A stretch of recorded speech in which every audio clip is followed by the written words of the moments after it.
চোৱা, তুমি মোক ভুল নুবুজিবা।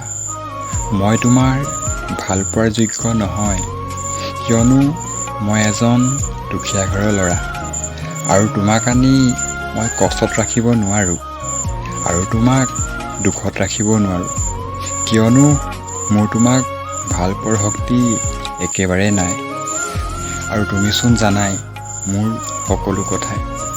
মোৰ নিজৰ থাকিবলৈয়ে জুপুৰি এটা নাই, আৰু খাবলৈ ভাত এমুঠি পালে এমুঠি নাই। আৰু সেই ল'ৰাটোৱে তোমাক কেনেকৈ ৰাখিব, কেনেকৈ পিন্ধাব আৰু কেনেকৈ খুৱাব, তুমি নিজে এবাৰ চিন্তা কৰা। চোৱা, মই আকৌ এবাৰ কৈছোঁ, মই তোমাৰ যোগ্য নহয়, গতিকে মোক ভুল নুবুজিবা। আৰু তুমি মোক পাহৰি এটা সুন্দৰ জীৱন গঢ়া। মই তোমাৰ লগত সদায় আছোঁ।